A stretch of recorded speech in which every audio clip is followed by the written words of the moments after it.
Not because I had anything against it, but just because I was like, there are other video games that I wanted to play. That Zelda can stay on the sidelines for now. It's just about midnight already, and I have not filmed anything. But I think I can read this book in one sitting, one session. The Stranger by Albert Camus.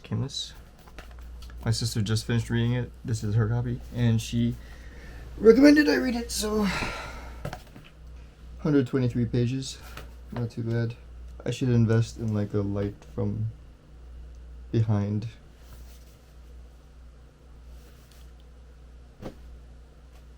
I made it to chapter 2. It's really interesting, but I'm actually really tired. Not that I'm old, but when I was younger, and I'm sure lots of people around my age can attest. You could stay up all night doing certain things and then have enough energy still for the full day ahead, but I'm getting to that point where I know I will be tired. So far, in the first chapter, the story is about a guy got a telegram about his mom dying. So he talks about how he has to take a bus like 80 kilometers from where he is, and he's just talking about his conversations with the caretakers and the nurse and like the things he remembers and the things that annoy him while he's there. At the end of the chapter, it seems like he's just really happy that it's all over with, and now that he gets to go back home. I mean, of course, there's a lot more detail and it's an oversimplification of events, but that's pretty much the gist so far. I like that it reads almost like a journal. Chapter 1 was 18 pages, and I checked ahead just to see how much further I have to go to the end of chapter 2.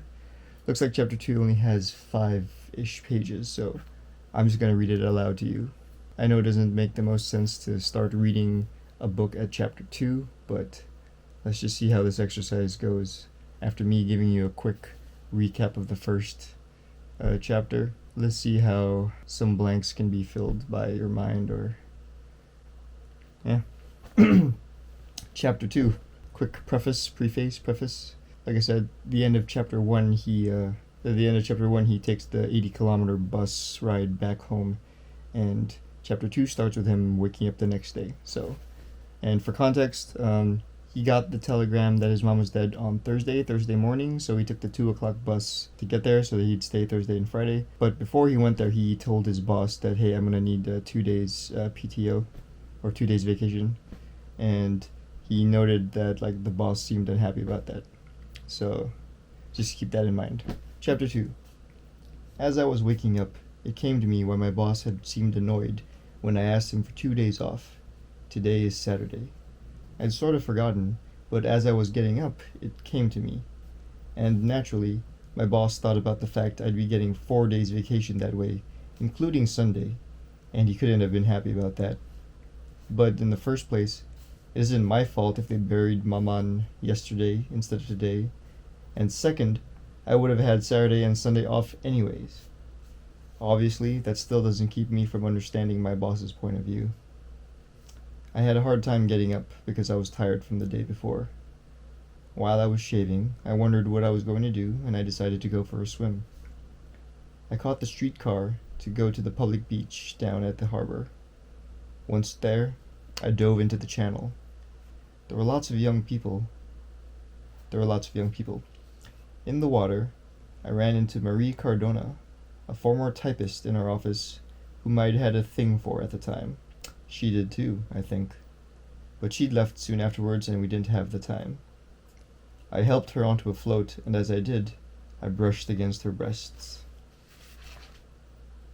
I was still in the water when she was already laying flat on her stomach on the float. She turned toward me. Her hair was in her eyes and she was laughing. I hoisted myself up next to her. It was nice, and sort of joking around, I let my head fall back and rest on her stomach. She didn't say anything, so I left it there. I had the whole sky in my eyes, and it was blue and gold. On the back of my neck, I could feel Marie's heart beating softly. We lay on the float for a long time, half asleep. When the sun got too hot, she dove off, and I followed. I caught up with her, put my arm around her waist, and we swam together. She laughed the whole time. On the dock, while we were drying ourselves off, she said, I'm darker than you. I asked her if she wanted to go to the movies that evening. She laughed again and told me there was a Fernandel movie she'd like to see. Once we were dressed, she seemed very surprised to see I was wearing a black tie, and she asked me if I was in mourning. I told her Maman had died. She wanted to know how long ago, so I said yesterday. She gave a little start, but didn't say anything. I felt like telling her it wasn't my fault. But I stopped myself because I remembered that I'd already said that to my boss. It didn't mean anything. Besides, you always feel a little guilty. By that evening, Marie had forgotten all about it. The movie was funny in parts, but otherwise it was just too stupid. She had her leg pressed against mine. I was fondling her breasts. I didn't know what the subject matter of this book was going to be about. Toward the end of the show, I gave her a kiss, but not a good one. She came back to my place.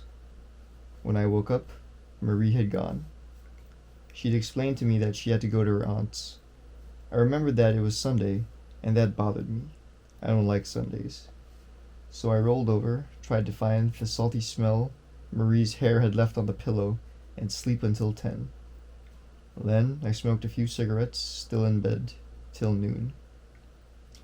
I didn't feel like having lunch at Celeste's like I usually did, because they'd be sure to ask questions, and I don't like that. I fixed myself some eggs, and ate them out of the pan, without bread, because I didn't have any left, and I didn't feel like going downstairs to buy some. After lunch, I was a little bored, and I wandered around the apartment. It was just the right size when Maman was here.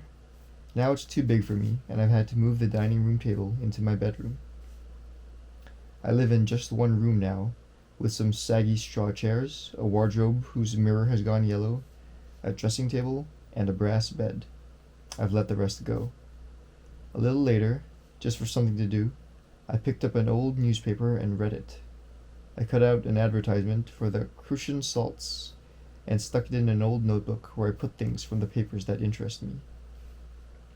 I will start doing that too. I also washed my hands, and then I went out onto the balcony. My room looks over the main street in the neighborhood. It was a beautiful afternoon, yet the pavement was wet and slippery, and what few people there were in a hurry. First, it was families out for a walk. 2 little boys in sailor suits, with trousers below the knees, looking a little cramped in their stiff clothes, and a little girl with a pink bow and black patent leather shoes. Behind them, an enormous mother in a brown silk dress, and the father, a rather frail little man I know by sight. He had on a straw hat and a bow tie and was carrying a walking stick. Seeing him with his wife, I understood why people in the neighborhood said he was distinguished. A little later, the local boys went by, hair greased back, red ties, tight-fitting jackets, with embroidered pocket handkerchiefs and square-toed shoes. I thought they must be heading to the movies in town. That was why they were leaving so early and hurrying towards the streetcar, laughing loudly. After them, the street slowly emptied out. The matinees had all started, I guess. The only ones left were the shopkeepers and the cats. The sky was clear but dull above the fig trees lining the street. On the sidewalk across the way, the tobacconist brought out a chair, set it in front of. On the sidewalk across the way, the tobacconist brought out a chair, set it in front of his door, and straddled it, resting his arms on the back. The streetcars, packed a few minutes before, were almost empty. In the little cafe Chez Pierrot,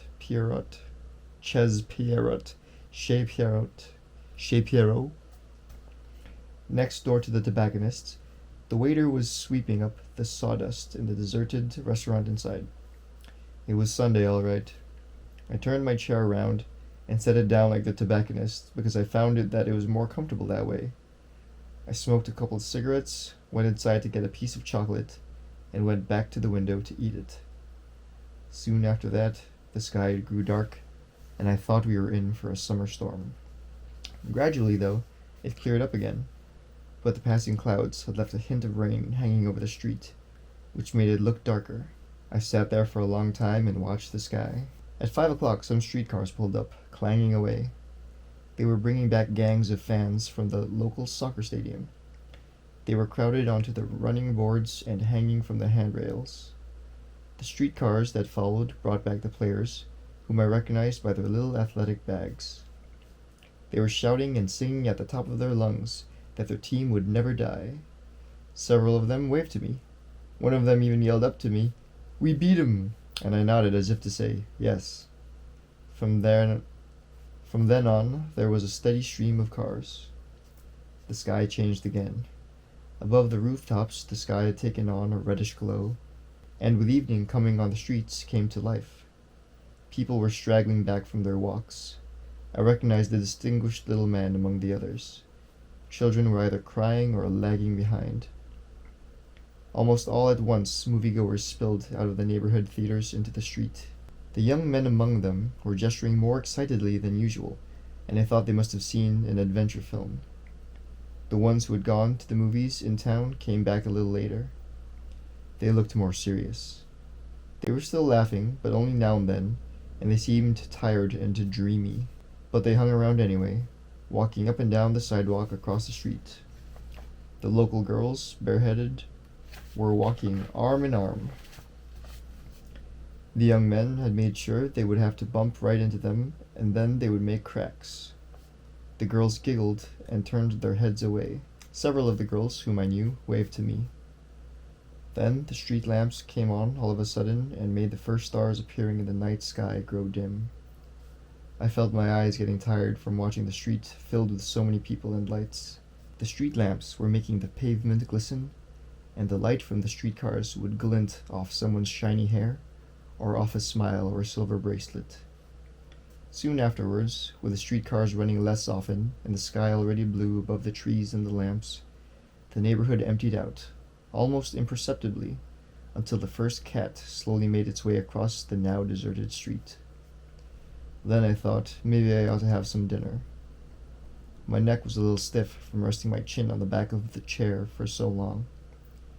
I went downstairs to buy some bread and spaghetti, did my cooking, and ate standing up. I wanted to smoke a cigarette at the window, but the air was getting colder, and I felt a little chilled. I shut my windows, and as I was coming back, I glanced at the mirror and saw a corner of my table with my alcohol lamp next to some pieces of bread. It occurred to me that anyway, one more Sunday was over, that Maman was buried now, that I was going back to work, and that, really, nothing had changed. Alright. I dig it. Like I mentioned earlier, it's a very journal-like storytelling. Personally, when I journal, I feel like I already include a lot of detail, but this is encouraging me or inspiring me to really take my time with it and be more descriptive. Oh, okay. I didn't even look at the design. It says winner of the Nobel Prize in Literature. Okay. Reading that reminds me of the first time I ever played Ocarina of Time. After never having played a Zelda game ever, finally decided to try it. And as I was finishing it, I was like, why is this game so good? Like I didn't really have any expectations. I was like, I'll try a Zelda game. And I was like, this is so good. So after I finished the game and was in awe and was just like, this is one of the greatest games ever, I looked up online about Ocarina of Time, and sure enough, of course, it was hailed as like one of the best, if not the best, video game of all time. And I've been playing video games since I was 2 years old. I just never had any interest in Zelda, to the point where I'd like actually just like not want to know about it. Just like, okay, whatever. Not because I had anything against it, but just because I was like, there are other video games that I wanted to play, that Zelda can stay on the sidelines for now. That's what that reminded me of. So I do wish that I didn't see that, because then I think that being told that something is good beforehand, or like something's like really great beforehand, kind of sets up certain expectations. I think I think personally I'm okay with that because I feel like over the years I've gotten to a point where like what other people say really doesn't affect my experience consuming the media or going through it. Um, it's valuable insight for sure. What other people think, but I never let it uh, cloud or affect what I ultimately feel or experience it. I try to, and I'm happy that most of my close friends are the same way because you meet certain people that just do not form their own opinions. They just parrot what they see or what they read without putting in the energy to think of an original thought or put in the energy to say what they really think, like how they experienced it. They just whatever's the popular thing to say, or they'll see what's popular and just be contrarian just for the sake of being different, and it's like, whatever. Anyways, if you stuck around this far, I can't believe it. Thanks. Uh, Thanks for chilling with me. I'm definitely pretty excited to read this book, and yeah, it's descriptive without going too long into the details, and it's engaging enough that like maybe you don't feel what he feels, but you understand what he's feeling. He's properly conveying it to you. My mom recommended it to my sister, and then my sister just finished it a couple days ago, and she handed the book to me either today or yesterday. But yeah, actually, I might just read chapter 3 and then go to bed.